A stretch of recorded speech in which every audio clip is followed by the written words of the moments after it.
Hello students, कैसे हो? I hope you सब लोग अच्छे होंगे और अच्छे से पढ़ाई कर रहे होंगे। जैसे कि बेटा मैंने लास्ट क्लास में कुछ स्ट्रक्चरल आइसोमर्स डिस्कस किए थे, जो chain isomers, positional isomers, ring chain isomers और फंक्शनल आइसोमर्स के बारे में बताया था। आज हम उसी के आगे कंटिन्यू करने जा रहे हैं नेक्स्ट आइसोमर्स, जिसका नाम है क्या बेटा? मेटामर्स। ठीक, तो मेटामर्स को स्टार्ट करते हैं। चलो हेडिंग डालो मेटामर्स। तो मेटामर्स क्या है बेटा? डेफिनेशन तो उसको पढ़ते हैं पहले। Which compound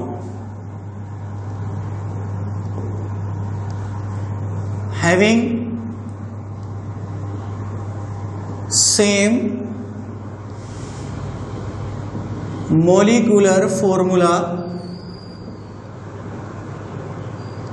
but different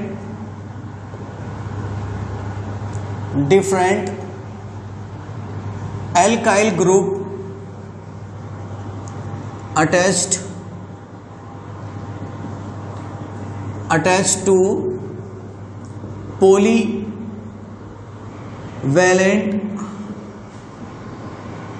functional group। Polyvalent functional group. देखो बेटा, पॉलीवैलेंट फंक्शनल ग्रुप के बारे में पढ़ेंगे कि हमारे पॉलीवैलेंट फंक्शनल ग्रुप होते क्या है। ठीक, तो पॉलीवैलेंट फंक्शनल ग्रुप आपको कुछ इस तरीके से देखने को मिलेंगे।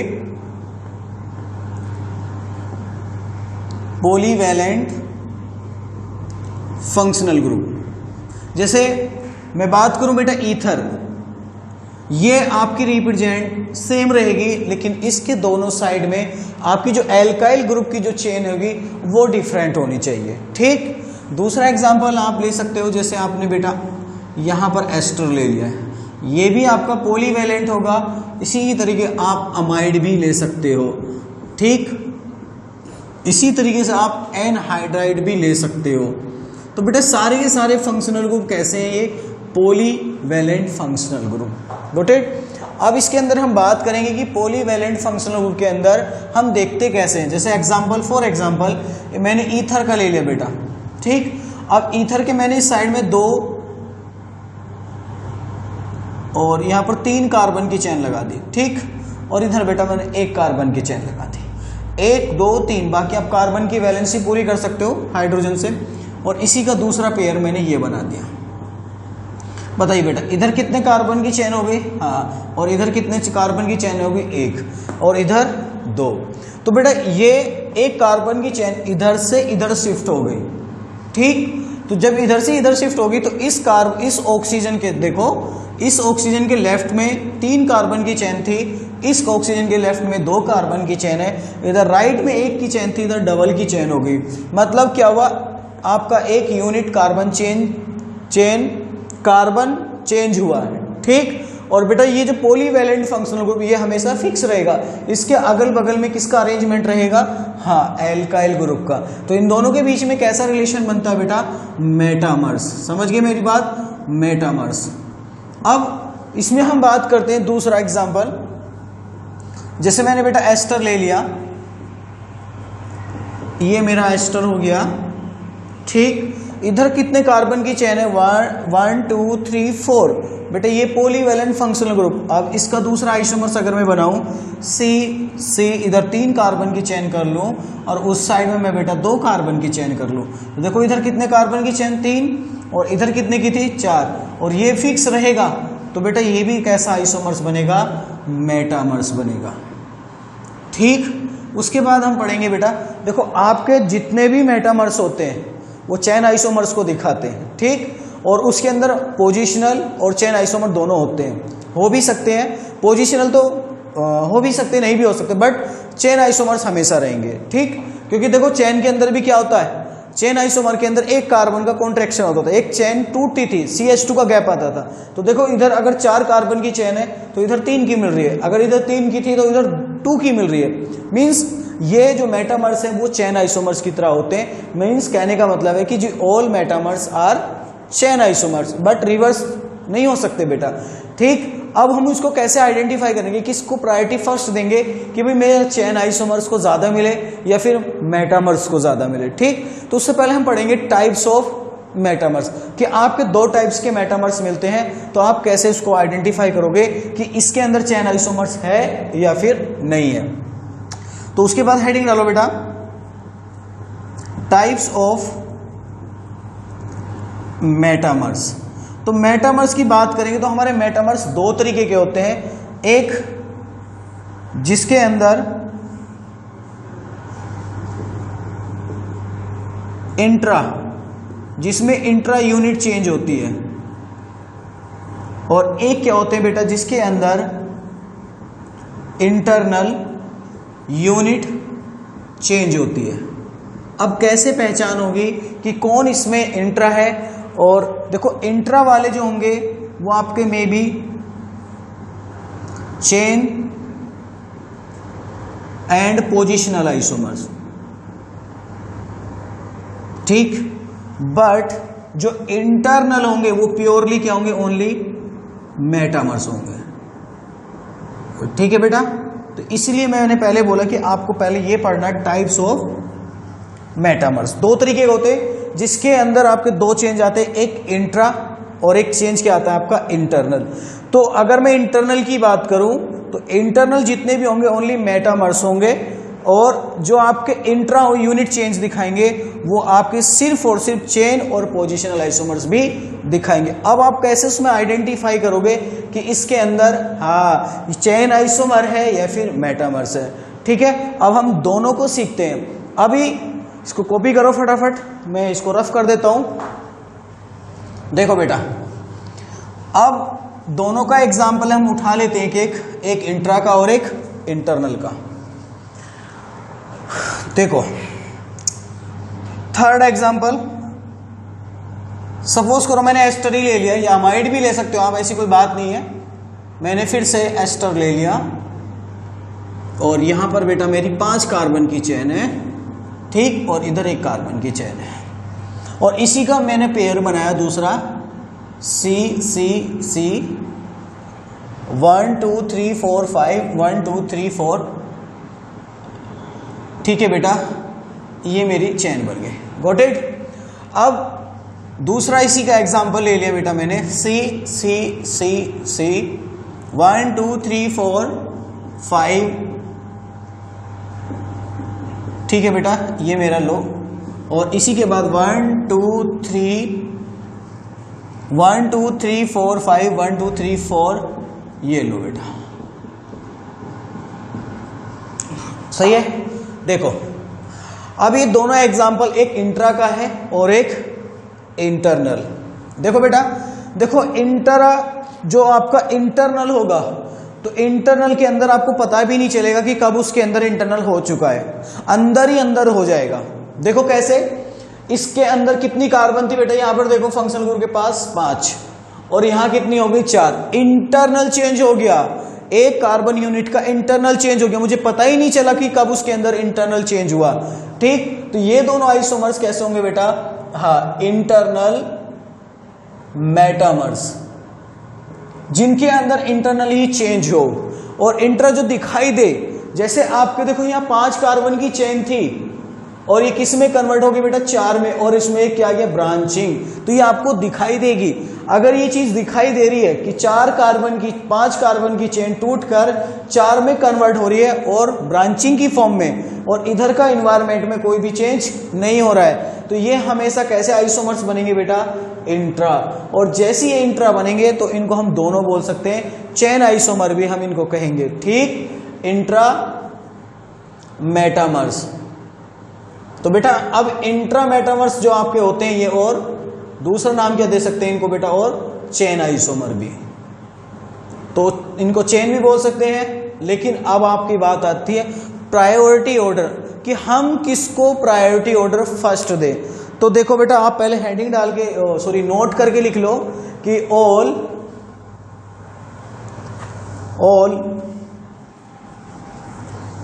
Metamers are chain isomers, all metamers are chain isomers, but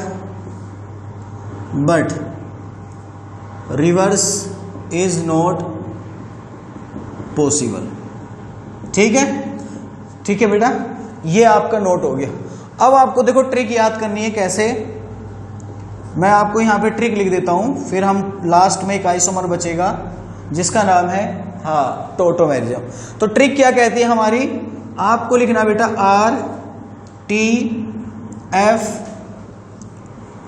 RTFMCP, RTF में CP। देखो RTF डायरेक्ट एक नाम लिख लो ऐसे, RTF, इसका नाम लिख लो में, CP का मतलब कैरियर पॉइंट। ठीक है, क्योंकि हम कैरियर पॉइंट में पहले कोटा पढ़ाते थे तो ये वहीं से आता है। ठीक है बेटा, CP कैरियर पॉइंट कोटा में हम पढ़ाते थे तो ये वहीं से हमने ट्रिक बनाई थी। RTF में CP, R means ring chain isomers, इसके बाद ये टोटोमेरिज्म, F का मतलब फंक्शनल, M का मतलब मेटामर्स, ठीक, C का मतलब चेन आइसोमर्स और P फॉर पोजिशनल आइसोमर्स। समझ गए मेरी बात को? अरे समझ गए क्या? समझ गए? तो बेटा आपको इस तरीके से ट्रिक को याद रखना है, RTF में MCP। ठीक, और आपके जितने भी आपके आइसोमर्स है उसमें आप पहचान लेना कि किसको प्रायोरिटी ज्यादा मिलेगी। जैसे क्वेश्चंस के अंदर आपको पूछेगा कि एक पेयर बना के दे देगा और उसमें पूछेगा कि बताइए पेयर मेटामर्स है या फंक्शनल है या फिर चेन है या फिर पोजिशनल है। ठीक, तो बेटा आपको देखो सबसे ज्यादा जो कंफ्यूजन दिखाई देगा वो आपको दो आइसोमर्स में दिखाई देगा। किस किस के अंदर? एक तो मेटामर्स और चेन आइसोमर्स में, करेक्ट है। दूसरा कंफ्यूजन जो क्रिएट होगा वो होगा आपको रिंग चेन में और फंक्शनल में, क्योंकि वहां पे भी मैंने बताया था कि जितने भी आपके रिंग चेन आइसोमर्स होते हैं वो सभी के सभी फंक्शनल आइसोमर्स होते हैं, बट जितने फंक्शनल आइसोमर्स होते हैं वो रिंग चेन नहीं होते। तो वो वाइस वर्सा पॉसिबल वहां भी नहीं होता है और यहां भी नहीं होता है। तो इन दोनों में आपको कंफ्यूजन देखने को मिलेगा। तब आपको क्या याद होना चाहिए? इसका प्रायोरिटी ऑर्डर। अगर वहां पर आपको दिख रहा है कि मॉलिक्यूल के अंदर रिंग चेन है और उसमें ऑप्शन में फंक्शनल भी दे रखा है तो आप रिंग चेन को ज्यादा प्रायोरिटी दे के आओगे। ठीक, अगर वो फंक्शनल दे रखा है और रिंग चेन भी दे रखा है तो आपको देखना है कि रिंग चेन अगर बन रहा है तो रिंग चेन होगा, वरना वो फंक्शनल होगा। समझ गए मेरी बात को? अगर आपको बेटा पहले इस तरीके से आपको पेयर गिवन होगा, उसमें ऑप्शन लिखे होंगे, फिर आपको ये ट्रिक याद होनी चाहिए। कैसे क्या होता है वो सब भूल जाना है, बस इस ट्रिक को याद रखना है और अपना पेयर्स पे फोकस करना है कि कहना क्या चाह रहा है। ठीक, उसके बाद बेटा हम बढ़ते हैं नेक्स्ट आइसोमर्स की तरफ जिसका नाम है टोटोमेरिज्म। इसको फटाफट कॉपी कर लो, हेडिंग डालो बेटा टोटोमेरिज्म।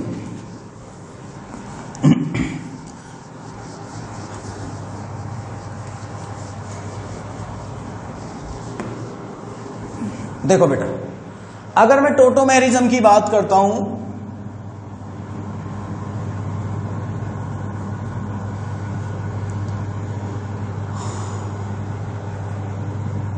टोटोमेरिज्म, देखो अगर मैं टोटोमेरिज्म की बात करता हूं बेटा, टोटोमेरिज्म के लिए आपको सबसे पहले आपके पास जो फॉर्म होनी चाहिए वो कीटो फॉर्म होनी चाहिए।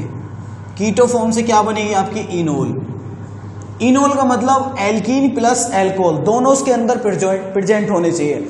अगर कीटोन से एल्कीन प्लस एल्कोहल दोनों बनते हैं तो वो हमेशा आपका इनोल बनेगा, और जैसे ही कीटोन से इनोल बनेगा उसी फॉर्म को हम क्या बोलते हैं? टोटोमेरिज्म बोलते हैं। ठीक है, चलो समझते हैं बेटा। जैसे मैंने कीटोन को लिया CH3COO ठीक है बेटा, और इससे क्या बनेगा आपका?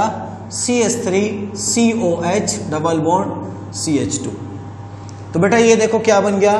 टोटोमेरिज्म। और ये रिएक्शन रिवर्सिबल रिएक्शन होती है। और दूसरी बात ये बेटा, ये दोनों आइसोमर आपस में फंक्शनल आइसोमर्स भी होते हैं। जब मैंने आपको फंक्शनल आइसोमर्स बताया था तो वहां पे मैंने एक्सप्लेन किया था कि आपस में क्या होते हैं बेटा? ये फंक्शनल आइसोमर्स भी होते हैं। समझ गए मेरी बात को? Very good. अब देखो इसके लिए कंडीशंस क्या है, आपको क्या क्या बातें याद रखनी है कि जब भी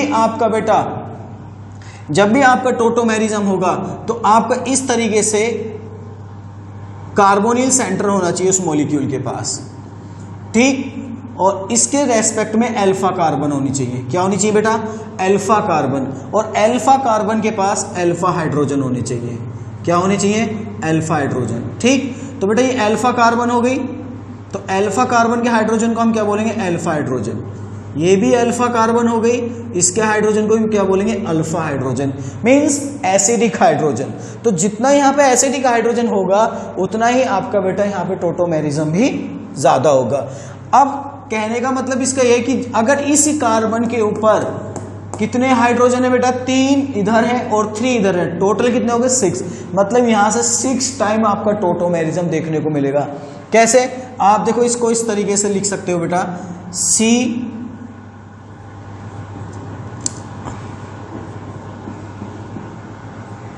ये लो बेटा, आप इस तरीके से इसको लिख सकते हो। इसको मैंने A मान लिया, इसको B मान लिया, इसको C, इसको D, इसको E, इसको F। तो एक बार में क्या होगा? देखो बेटा, इसका जो लोन पेयर है इसके साथ बॉन्डिंग करेगा, इस पर अटैक करेगा, ये बॉन्ड इधर टूट कर आएगा और इसको ओपन कर देगा। तो जैसे ये बॉन्ड टूटेगा तो आपका कुछ इस तरीके से बेटा ये आपका बनेगा। कैसे बेटा? ये आपका CH3 ऐसे रहेगा एज इट इज, और इधर कौन आ जाएगा? ये आपका OH, और यहां पर कौन आ जाएगा?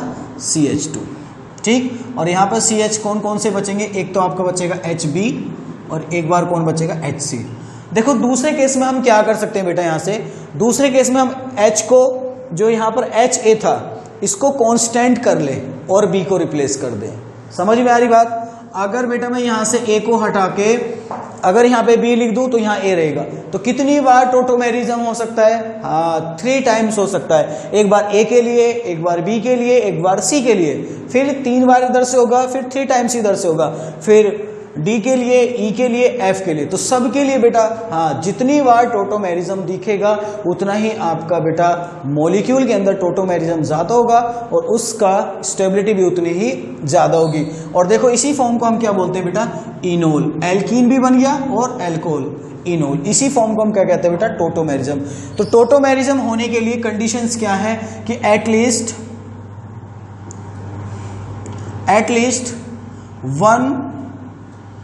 one alpha hydrogen must be alpha carbon। Minimum एक हाइड्रोजन तो होना चाहिए टोटोमेरिज्म को दिखाने के लिए।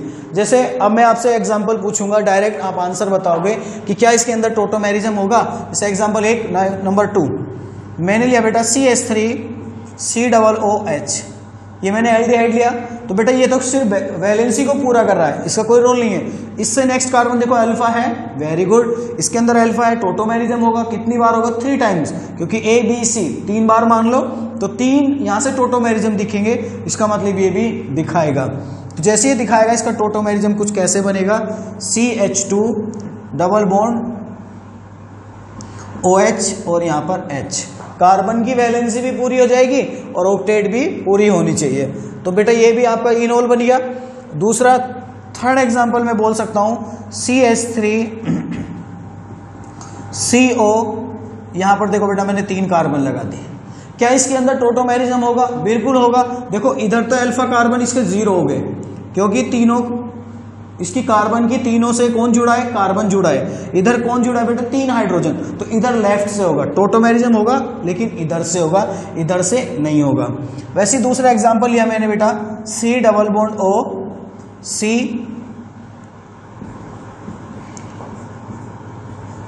ठीक। अब मैं पूछूं इसमें टोटोमेरिज्म होगा? हाँ बिल्कुल होगा। मैंने क्या कंडीशन बोली थी कि मिनिमम आपका 1 अल्फा हाइड्रोजन होना चाहिए, तो इधर तो 0, इधर कितना दिख रहा है? 1, तो बेटा ये हाइड्रोजन आपका दिखाएगा। तो इधर से तो नहीं होगा, लेकिन इधर से टोटोमेरिज्म होगा। ऐसी नेक्स्ट एग्जांपल मैं ले सकता हूं C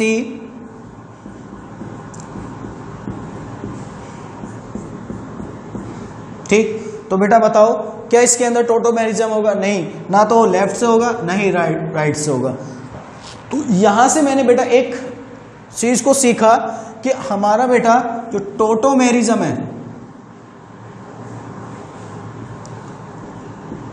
टोटोमेरिज्म बेटा कब बढ़ेगा, जब आपके नंबर ऑफ, जितने ज़्यादा उसमें नंबर ऑफ अल्फा हाइड्रोजन होंगे उतना ही आपका टोटोमेरिज्म भी ज़्यादा होगा। सही है, तो उसमें टोटोमेरिज्म के आइसोमर भी उतने ही ज़्यादा बनेंगे। मुझे उम्मीद है कि यहाँ तक आपको कोई इशू नहीं आया होगा, सारी चीज़ें आपको क्लियरली समझ में आ गई होंगी। ठीक है बेटा, ये है जो आपके आइसोमर्स थे ये टोटली कंप्लीट हो चुके हैं। अब हम नेक्स्ट टॉपिक की तरफ बढ़ेंगे। ठीक है, तो ये आपके ring chain isomers, positional isomers, chain isomers, functional isomers, metamers, tautomerism, जो स्ट्रक्चरल का टोटली पार्ट है वो कंप्लीट हो चुका है। अगर यहाँ तक किसी भी बच्चे को कोई भी डाउट्स आता है तो बेटा अपने कमेंट बॉक्स में अपना आंसर जरूर भेजिएगा। ठीक है, कोई भी प्रॉब्लम आती है अपना क्वेश्चन जरूर पूछे। ठीक है, मिलते हैं फिर नेक्स्ट वीडियो में नए टॉपिक के साथ, तब तक के लिए